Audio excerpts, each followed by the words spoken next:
It's St. Patrick's Day, and we are going to read a story. We are all ready in our little clothes. We have Oliver, Benjamin, Ginger, and Princess Chloe here. We have a little prince and a rainbow and pots of gold and rainbows. And we can't wait to see what you guys have for St. Patrick's Day.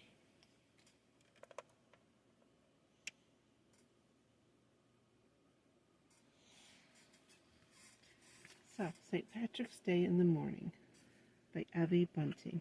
And the pictures are by Jan Brett. St. Patrick's Day in the morning.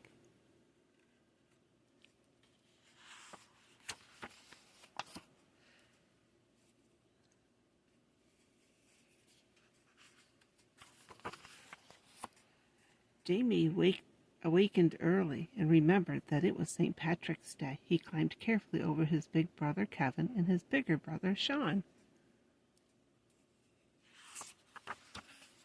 The stairs were cold on his bare feet. The kitchen was cold too, and the fireplace was full of dead ashes like chalk. Now the sheepdog lay in the rocker. Here now, here now.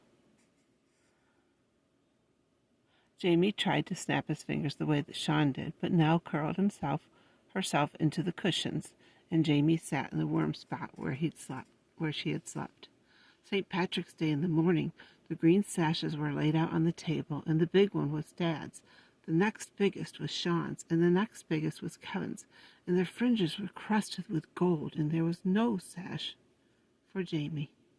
It's not fair now, Jamie said. I want to walk in the parade too. They say that I'm too small, that I couldn't get to the top of Acorn Hill. But what do they know? Jamie slid off the chair, and his mother's raincoat hung behind the door. He put it on. He put on his dad's black hat and Sean's sash, and he took Kevin's flute from the dresser. Come on now, Jamie said. Outside the mountains were as green as cat's eyes. Clouds hung on the tatters around their tops. Heads up, head up, chest out, Jamie said. Follow me.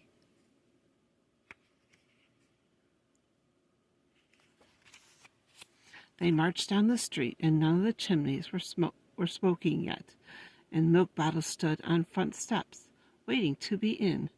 Kit Kelly's donkey put her head over her gate. A happy St. Pat's to you, donkey dear, Jamie said.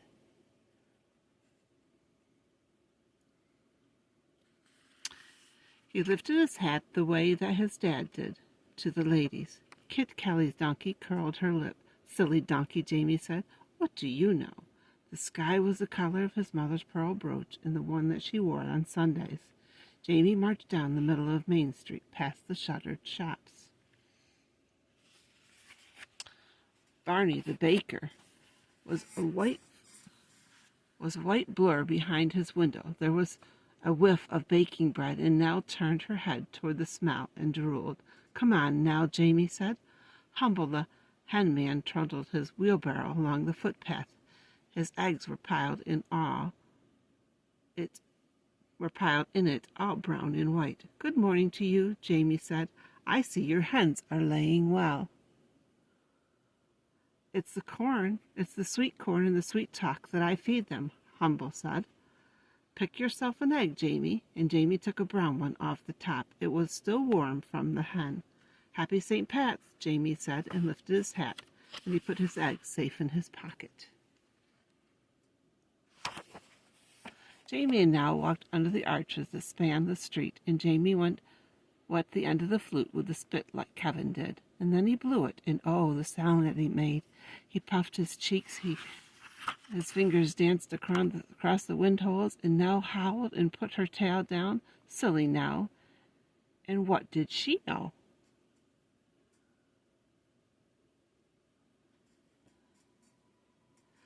Mad old Mrs. Mulligan threw open her window and leaned out. Save us all, she said. It's a terrible noise you're making, Jamie Donovan. She banged her window shut. That mad old Mrs. Mulligan, and what did she know? Mrs. Mulligan's big red rooster cock-a-doodle-dooed from the roof. His wattle rattled, and Nell howled again, and it was good as a chorus to go with the music. Jamie was sorry there was no one to hear but mad old Mrs. Mulligan.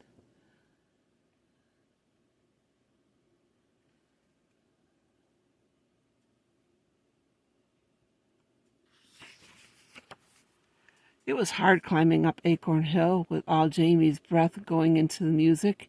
He'd better save his strength for the marching. He put the flute over his shoulder and stepped out. And Mrs. Sims, on the halfway up sweet shop, leaned out her half door.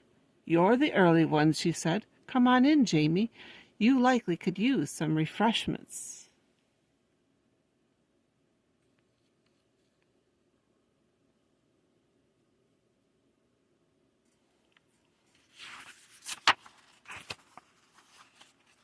Jamie's head came to the level.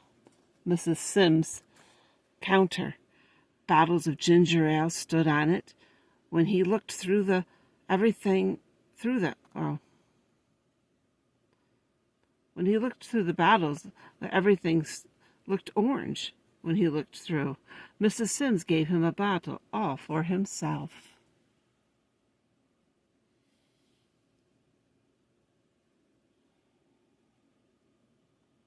She gave him a bun with a cherry on top, too. Now let her tongue hang out, and begged nicely, and Mrs. Sims threw her 2 jelly beans. Jamie ate his bun. He put the ginger ale bottle in another pocket, in the one that wasn't carrying the egg.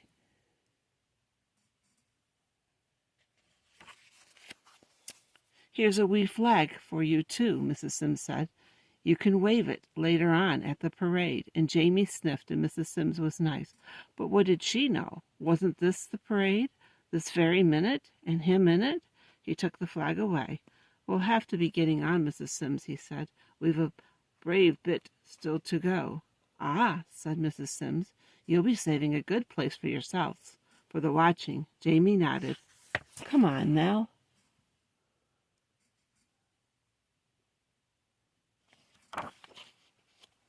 The flute was getting awful heavy on Jamie's shoulder, and he held the flag out in front of him. It was a small flag, but it felt heavy too. "Don't be giving up now," Jamie puffed. "We're nearly there." They turned the sweep of Acorn Hill, and they were there. Jamie stopped. "Look, Nell!" They had made it to the top of Acorn Hill. In front of them was a field where the bands would be, and the stage for the Irish dancing. There was a green ribbon around the platform to keep the people off, and Jamie crept under it. He sat right in the middle of the stage, and Nell lay beside him as the sun was coming up.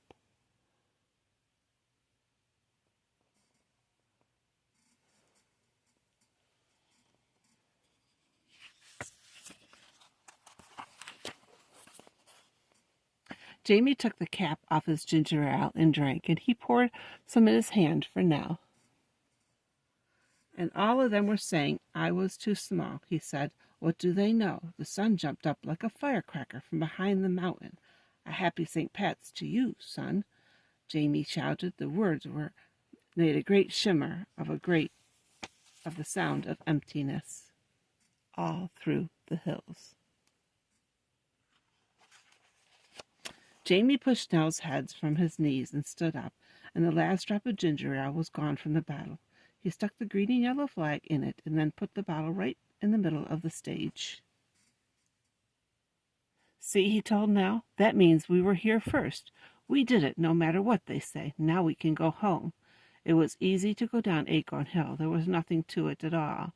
The town was waking up, and some of the chimneys were smoking, and the milk bottles had been let in. But Jamie's own house was still asleep when he arrived back home.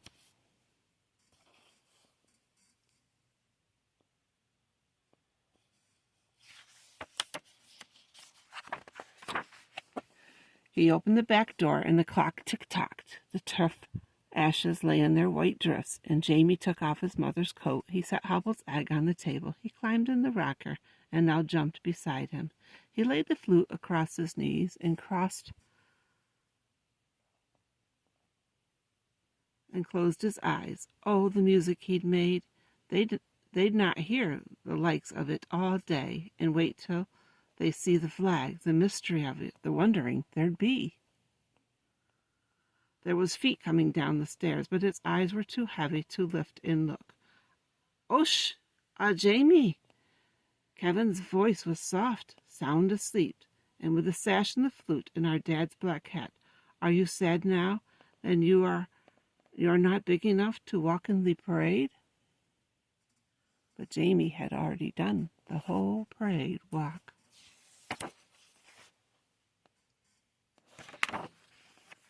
Jamie kept his eyes closed, and he smiled. Silly Kevin.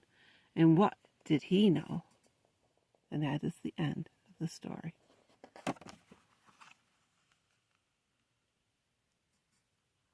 And there's Jamie with his little flag.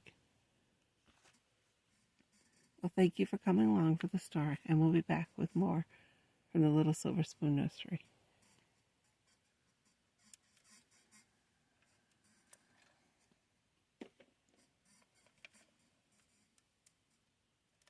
Have a wonderful day, everybody. Goodbye.